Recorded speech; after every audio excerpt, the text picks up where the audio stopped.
All right, it is time for us to head to Game 4. Will it continue to be a narrative driven by Europe, North America, and Korea, or one of the Chinese teams pop off and get themselves the chicken dinner? We're going to find out now as the plane takes to the air, powered by Intel. It is game number 4 with the castings of Sims and Pansy. Thank you so much. Starting out in the northeast, heading down towards the southwest, we are into the game. Another shot at this for a couple of the teams right now. I've got to say it. FaZe, yes, they're towards the top, but North American teams are coming out guns blazing. Oath up in second, looking spicy. Shoot to Kill living up to their name. They are absolutely popping off. Day Trade still around after that fantastic Miramar performance. A couple of these teams are looking hot to trot. They have turned up and they want to make an impression. Now we got to the big money weekend. Rich, who stood out to you from that? Like, let's say top 10 so far. Who's the big name that's made you go, yeah, all right, they're here to play? For me, it's absolutely STK. Like, so far throughout this entire tournament, they have been one of the most consistent teams to keep an eye on. I kind of thought coming into this competition they would be up there, and I'm really glad that they've kind of stood true to what I was hoping, because you have to think how much experience this team has amongst itself. They have been to multiple lands. They have been together for absolutely donkey's years now. And to see that consistency playing through, and to see them still doing well, apart from 2 players who just fell back to back. Yeah, okay, we'll kind of check and see what happened there by frags alone. And that's what you need to do. Like, STK's consistency and just determination to never give up. Is he gonna get in the car? Don't run from him. Get in the car. Don't run from him. He's gonna try and what? He doesn't care. He does not care. Where are LG Divine going? They are doing a DA. Here we go. Straight into the hangar. And TSG has its arms open. There is a response, which is fantastic. That's 2 of them. They should not have been allowed in here. Even if they run over one of their teammates, that's totally fine. Because I think they can get all 4 back on their feet.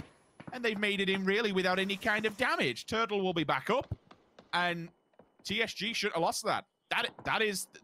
No, they should not have lost that. 2 players should have been able to hold that off. Purdy Curdy and Halo fallen? What the hell happened here? 1 nade from Dangche and a follow-up from Adder. And it looks like STK had no idea they were so damn close. They were looking in the distance and they got caught off guard. Look at VIRTUS.PRO, they're on the way as well. This is going to be a bloodbath over here. VIRTUS.PRO need to find a place to go, and it looks like they want this fight after seeing the blood drawn between Shoot to Kill and T1. This is the perfect time, but Uncivil's lost life. Starlord's going to knock in, but Luke 12's going to find one back in, so a bit of a pound-for-pound exchange here. Luke needs more, but he can't get more. Shoot to Kill go down in 16. But look at VIRTUS.PRO turning up at the perfect time. Lou and Spyro quickly working their way through Aqua. It's dangerous for all of these teams. With that 1 knock that came in distance from Na'Vi. Na'Vi are pushing into this one, or at least sending 1 player. But PO, the peep and creep, has basically paid dividends here. Damage done on the chase-off, and now they can fall back. But VP has actually gone down low to try and meet them. Na'Vi's also there. Gen.G have pulled up to it. All of a sudden, VP... The 1 place that they can backfill, they have that ditch that they can work in. You can't go any further. If you overstep the boundaries, you hit multi-circle gaming, and they will target you with force. TSG goes down, 15th place. Diggery just sends them packing, clearly trying to make an ambitious move towards the farm. Starlord is hiding. He does get seen. He does get some return fire. But now Gen.G's attention has been drawn. Is this the time that VP try and strike? Remember, we still have 2 members of Na'Vi just in the distance lurking on this. It's so hard to move because there is 4 teams with instant eye lines onto one another. Okay, T1 now losing out on players. They're down to 1 if I'm not mistaken. And that 1's going to be not wanting to be any part of this. It'll be down to the VIRTUS.PRO and Gen.G battle, but VIRTUS.PRO looking like they're heading towards the vehicles as a Gen.G. This is outstayed its welcome. They couldn't make the most... Well, I guess they got kill points for it, but now they need to back away. There is no winner from this ridgeline. Now, it looks like... Daeshang, I don't know how long he can live here. Look at this. Oh my god, he's got PO. Okay, he's trying to do whatever he can, but the blue takes him. T1 are gone, but that's going to be PO lost, I'm pretty sure, in this. I don't think he can be rezzed at this point. Gen.G, I think, are down to 2 now. Na'Vi will just fall back with enough damage that they needed to do as VP transitions forward. They'll take the Harry Potter. How much further you go within that tower's a different question altogether. It's a very barren landscape, and both LG Divine and Oath should have a nice eye line into it. Clib flushed by FaZe. That's Liquid trying to do something on the transition. Rather unfortunate. They do make it across the road, at least into the building. It's something. While it is rather unfortunate. Wait a minute. AWM, Gustav. Okay, that's a care package if I've ever seen one. Day Trying trade. to move some scalps. Mexi around the back. Where are they? Are they going in for this? Leaving Day Trade, 8C has evacuated, at least down into the roadblock for now. I wonder how much further he's going to get with the vehicle.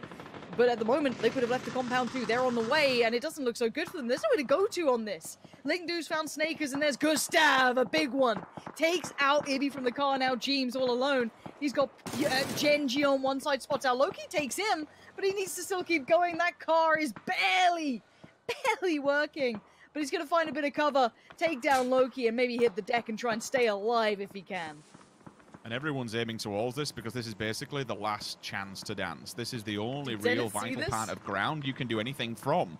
You want to try and get into middle, you want to try and stay alive, and that's why it's eyes on the prize. They all want to go for this. You might see Zenith go for the same spot. It's a small ditch. It keeps workable terrain within play. Anywhere else is going to be highly, highly difficult to get through. They may try and pull out of this one. You can already see a Freak of Freaks are going toe-to-toe with Zenith, just bodying them from a distance, and Spyro goes in with a nade, and it's catastrophic. Damage is done. Zenith, they pull up, and they get booted right back out. Gen.G goes down 11th as well. Na'Vi, time for the pull-up. Multi-circle gaming. You've been here for a while, and now it's time to fight for your money. You can see them spotting out Senya, but Senya's not the biggest trouble right now. It's the boys at the door. They're knocking to get in, and they might be able to take one of these compounds, but Multi-Circle Gaming don't want to share.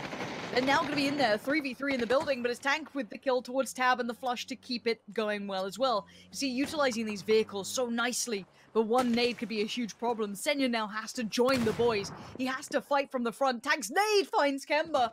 Uh-oh, problems time him out for Na'Vi. Besto up top, forced to fight now. He wants to get in, spots down the player on the stairs, takes down Lingdu.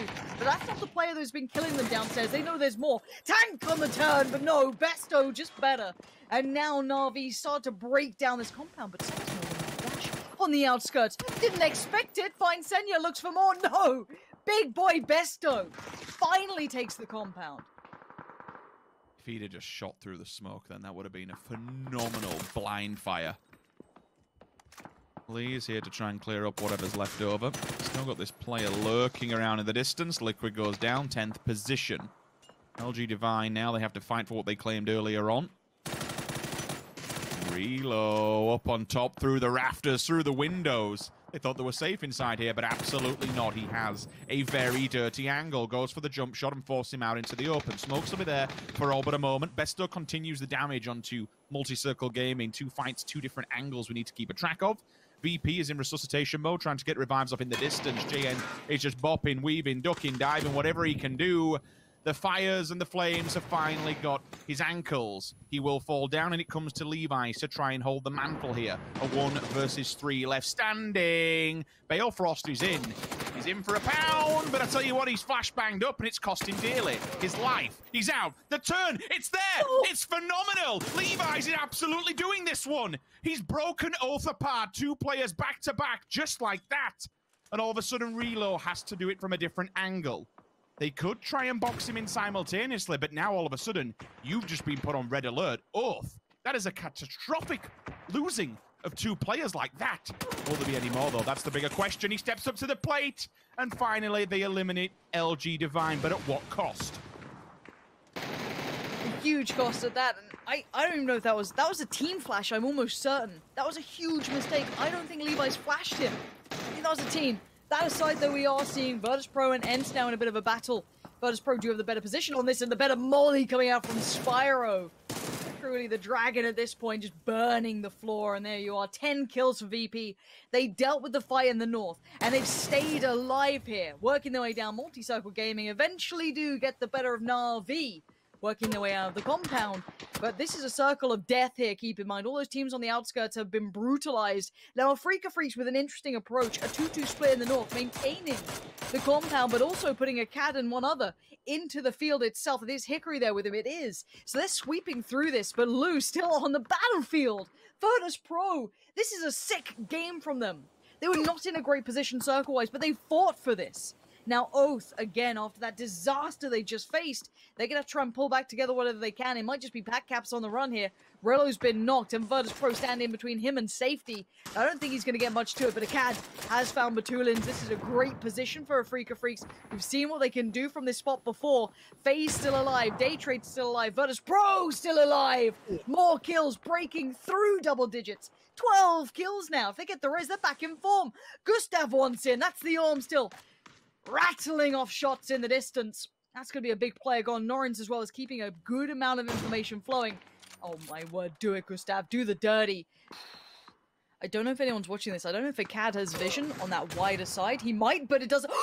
The nades from Lou. Okay, VP have finally freed up their side. Now there's a problem for Afrika Freaks because they're pinched in the middle.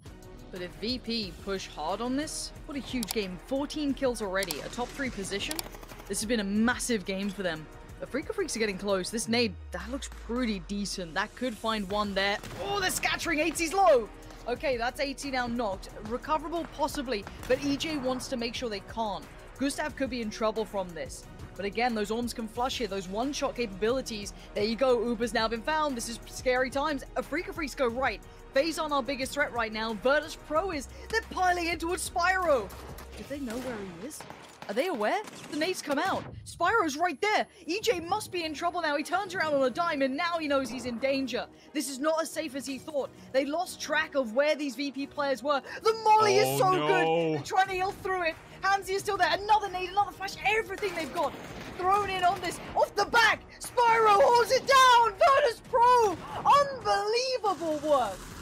Absolutely unbelievable play. 17 kills. 18 kills. I cannot believe this performance. They heard Zenith had set a record, and maybe they somehow wanted to get something done about it, but Lou has other ideas whatsoever. With the AWM, it's the nail in the coffin. 20 kills and a win come out from VIRTUS.PRO. That is a 30-point game, and one that was absolutely needed. Not the highest of placements coming into this in 11th place. That is going to send them flying up the leaderboards. What a game. All my life I want money and power, respect my mind, no die from last shot. I pray my dick get big as the Apple Tower, so I can fuck the world for 72 hours. Goddamn, I feel amazing. Damn, I'm in the matrix. My mind is living on cloud 9 and this 9 is never on vacation. Start up that mind.